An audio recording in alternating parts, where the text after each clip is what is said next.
Ba't mo nilagyan ng barya yung kape ko? Ay, hindi ka ba namamalimos? O, teka lang, dadagdagan ko ulit, ha? Yan, boss. 20 uli yun, ha? Kung ako sa'yo, bossing, dun kayo sa may palengke. Mas maraming namamalimos dun. Huwag dito sa harap ng village. Grabe ka naman. Hindi naman ako namamalimos. Hindi man ako pulubi. Nagkakape lang ako dito sa labas. Boss, huwag na kayong magpalusot. Obvious na obvious naman. Siguro nung kabataan nyo, batugan kayo, no? Kaya ngayon, namamalimos na lang kayo. Kung may anak ka siguro, kawawa yun. Ano mo nasabing kawawa? Boss, umagang-umaga, oh, namamalimos kayo. Kitang-kita, hindi na kayo nakaahon sa kahirapan.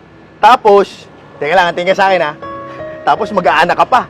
Mamanahin niyang kapugian mo. Ay, di bonus! Grabe ka naman magsalita sa akin. Hindi mo pa nga ako lubos na kilala.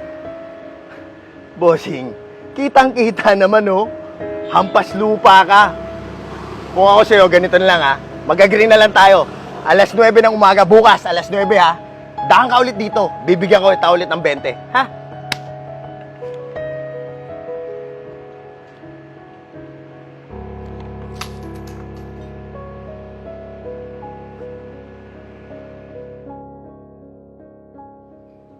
Parang mahalin yung TV nila dun, ha? Uy, may collection din sila ng Iron Man tsaka figures.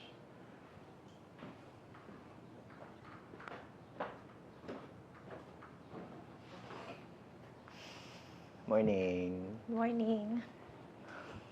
Oh, Grabe. Di mo naman sinabi. Ang yaman niyo pala talaga. Ganda-ganda ng bahay mo, oh. hindi ako. Tatay ko ang mayaman.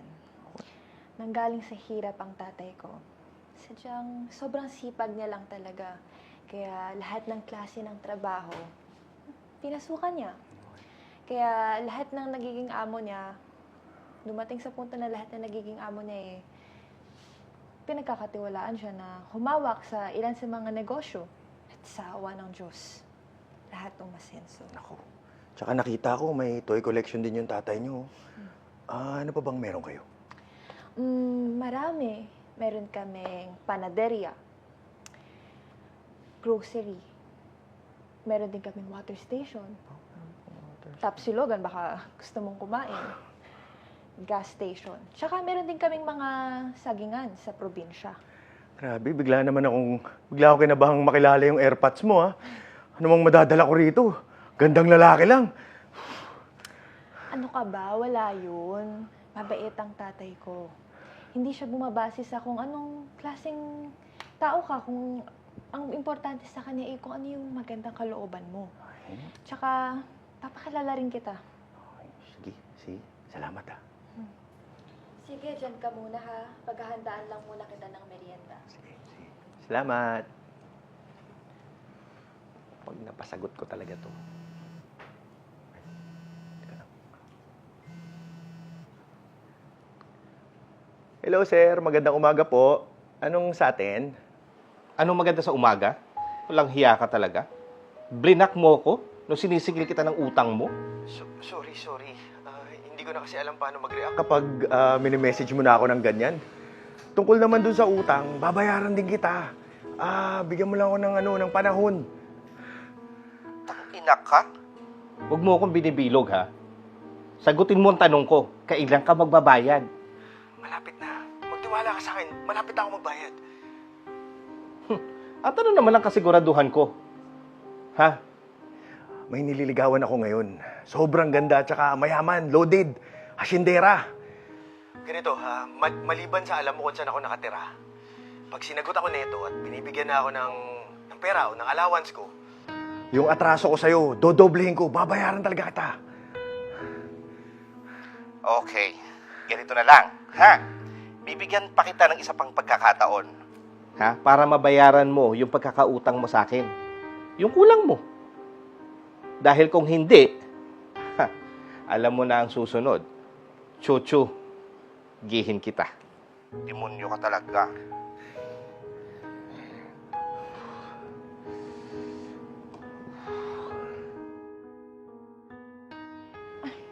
Parang naligo ka naman yata sa paba mo. Pasensya ka na. Kanina pa kasi ako kinakabahan eh. Tatay mo na to eh. Papakilala mo na siya sa akin eh. Siya ang magdedesisyon sa kapalaran nating dalawa. Parang final boss ba? Teka lang. Sino ba to? Ah, si King. Manliligaw ko rin. Isa rin siya sa ipapakilala ko kay tatay. Manliligaw mo rin to? Hindi naman malabo mata mo, di ba?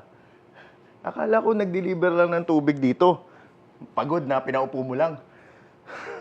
Sobra ka naman. Mawalang galang na sa'yo, King? King, tama, di ba? Opo. Right. Kahit kasi 10 ikaw, alam kong ako pa rin yung pipiliin ng tatay niya. Kaya, alis ka na lang kaya. Better luck next time na lang, ha? Ay, sus. Speaking of, andiyan na pala si tatay.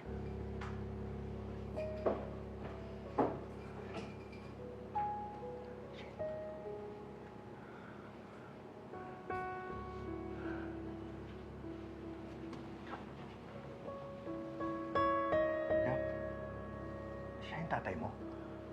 Oh, Ba't parang nakakita ka yata ng multo?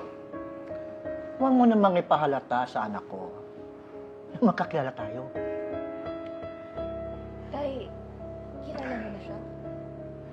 Oo. Minsan nagkita na kami niyan sa labas. Napagkamalan pa akong nanlilimos dahil sa simpleng pananamit ko. At nilagyan pa ng barya ang tasa ng kape ko. Ginawa mo sa tatay ko yun? Ganito kasi yun eh. Akala ko vlogger. Yung mga namamali mo sa labas, yung nagkukunwaring pulubi. Aminado ko, pinagtripan ko. Pasensya na po, hindi ko naman sinasadya eh.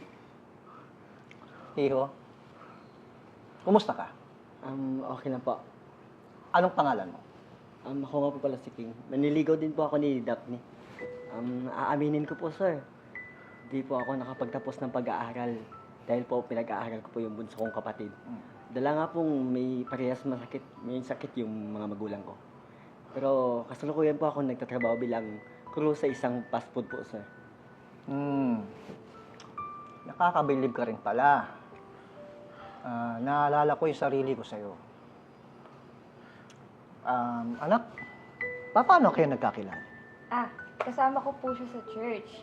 Magkakasama po kami sa mga feeding program. Kaya ayun po, nagkagaanan ko po ang loob ko kay King. Lang yan, dihado na nga ata talaga ako dito ha. Mawalang galang na po. Pero baka pwedeng diretsahan na lang. Kanino nyo po ba ibibigay yung bas-bas ninyo para sa anak ninyo? Okay. Gusto mo ba na ako ang magdesisyon? Madali akong kausap.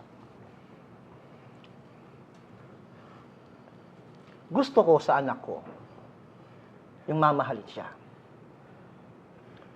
Gusto ko yung magiging ligtas siya. At higit sa lahat, ay yung kayang respetuhin ako. Kaso, malabo pa sa tubig kanal na magiging ikaw yun. Dahil napakasama ng ugali mo. Ha? Ang respeto mo nakabase sa estado ng pamumuhay ng tao. Mabait ka sa mayaman. Mabait ka sa makapangyarihan. Pero balasubas ka sa mga taong hindi mo kalibel. Kaya, malabo na wala kang karapatang pumosisyon sa yaman namin. Sa buhay namin, sa bahay namin. At lalong-lalo na sa puso ng anak ko. Makakaalis ka na. Malas.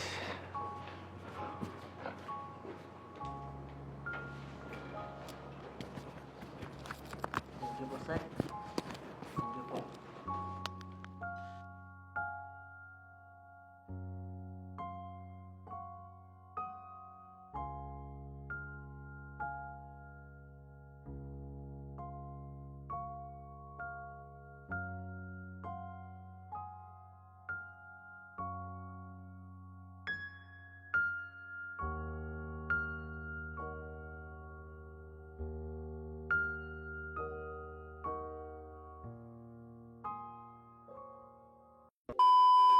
Speaking of, andyan na pala si tatay. Baby, don't hurt me! Ito po yung bunso kong kapatid. Wala nga pong parehas may sakit yung mga magulang ko. Kaya kasalukuyan po akong nagtatrabaho bilang crew sa isang fast food po sa Tagal ka ng kwintas. Oo, mahirap eh. Ay, nakakabilib ka naman pala. Hello, sir. Magandang umaga po. Ano po natin? At ano naman ang maganda sa umaga? Langhiya ka? Blinak mo ko nung sisingilin kita ng utang mo? Sir naman. Teka lang, wala kang mic. Sino? Si... Alam ko po ba? Oo. Asan ang mic mo? Sorry po. Yan tayo eh. Sorry po. Sorry po. Wala bang prompter? Kailan natin ang prompter yan? Ano ba? Hello. Ayan. Okay na po. Isa pa tayo. Naalala ko yung sarili ko sa'yo. isang, ano to? Adik din ako dati. Tawa ng tawa yung BBTS. Ano to? Lagi Yan. na ako. Bakit kaya ng pwesta na ako kay BBTS? Baka mapulbol na eh. Baka mapulbol. Gigi. Okay Okay na, de. Ilang no? Kings, no? Kings. Kailangan, ano, 10 sabi niya, isa pong siya. 10 ako pala. Hindi sabi mo ito nga 10.8 na pang gig. Babayaran kita. Bigyan mo lang ako ng pagkakataon. Ano susunod doon? Dali lang. Tangina ka. Tapos?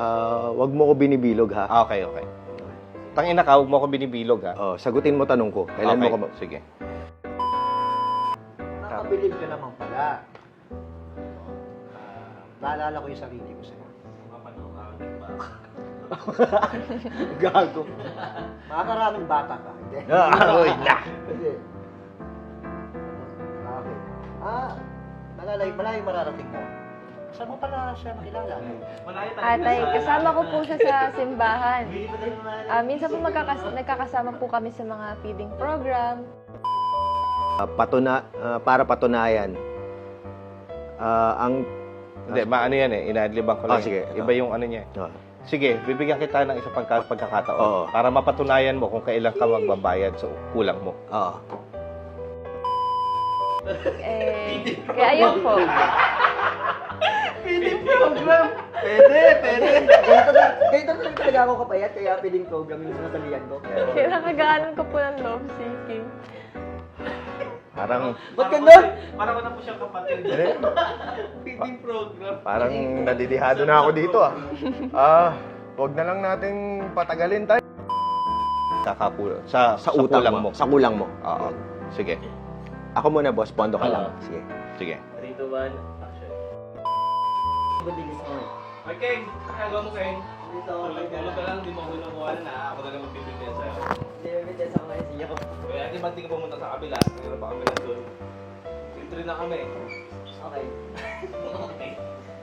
Siyempre na kayo? Ano, tapos dun sa... More.